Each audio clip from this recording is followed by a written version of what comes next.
Okay, this is my 3D printed MrRoboto knitting machine, sock knitting machine that I got from Thingiverse. I printed and then I assembled.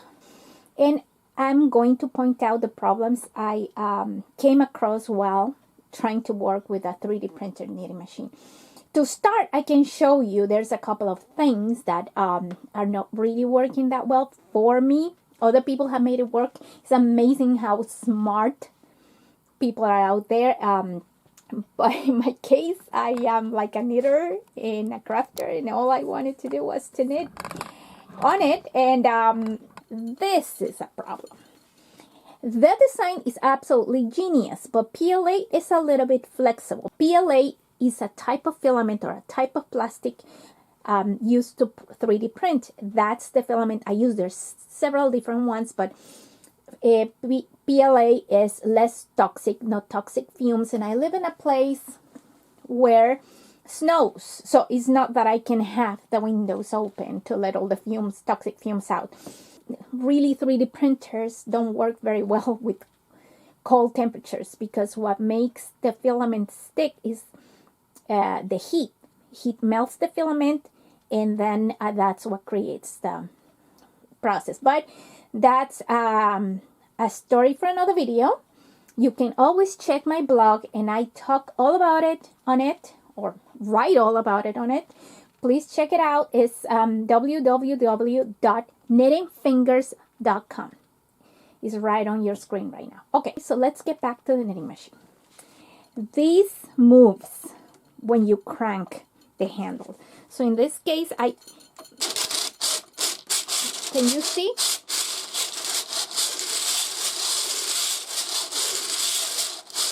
And that creates a problem because the stitches don't come out evenly. So what I do when I'm cranking this machine, I have to hold this in order to make it turn easier. And as you can see, it's extremely loud, but that's to be expected. Actually, my Erlbacher knitting machine is really loud too. The auto knitter, on the other hand, my vintage, like I think it's 1940s auto knitter, is not as loud, but it comes with the territory. So if you want something quiet, you have another thing coming. You might as well just put your machine in a place where it's isolated and people cannot hear it, or I don't know what to tell you. So as you can see, it turns around really nicely. But another little problem I had, you can see the thread mast here. I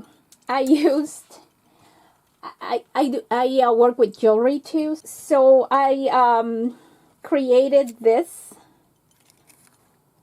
from these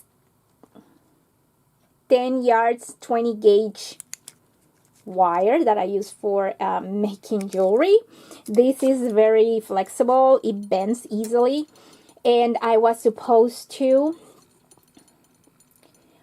put a wire here, and that will be the heel spring. The problem is you need a wire that doesn't bend easier to create tension and pull the yarn so it's not loose at the time you're knitting your heel. So that posed a problem for me too. I couldn't make it work because, as I said, I'm not very good with tools and wires that are not for jewelry. So I eventually did something different. This is what I did.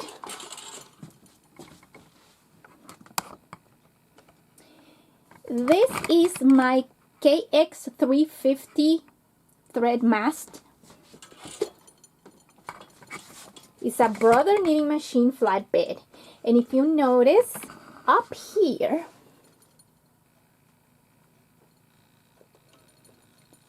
it has these wires that create tension at the time you knit. So this worked out really well for me, and also allows me to work with two colors at the same time and not get them tangled. Also, this part here you can tighten if you screw it to the, if you turn it to the right, you can tighten it, or to the left, you can loosen it, and that creates tension, and that makes the stitch different sizes. So I just wanted to point out these little things. Also, I gotta show you here. I have to get creative with the yarn carrier. The yarn was too loose, it wasn't falling in the right position to be cut by the needles. So I use a small binder clip. I just took off this part here and apply here. Well, doesn't look that pretty, but I wanted it to work, not to look pretty. At this point, I just wanted it to work. So I put Gorilla Tape. and it hasn't come off, and it's working really well. Maybe I will fix it later on. I'm planning on printing another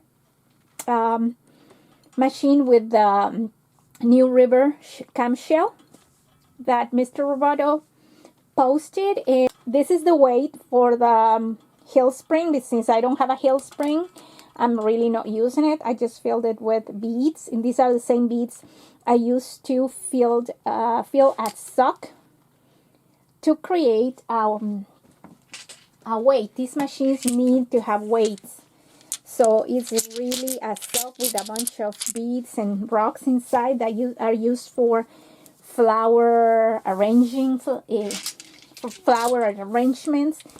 See, that's an old sock,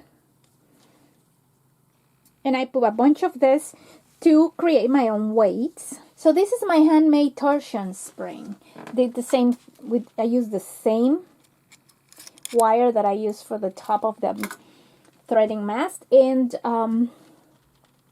it took a while. That took me forever. I had to do it several times to have it where I wanted it, and finally when it worked, I just used my glue gun, put glue in here so it doesn't move, and it's been working good so far. If it starts getting loose, then I will do it again, and I have to glue it again, so that's a little bit tedious. So that being said, oh, another problem is this. Look, I didn't have anything to cut the bar, this metal bar here, so it stays like that. I don't care as long as it moves. Sometimes just spins around, and it's so heavy that this starts just spinning around, and it doesn't move the camshell, so I have to be tightening the screws all the time, so that's a problem too. But other than that, the machine works fantastic.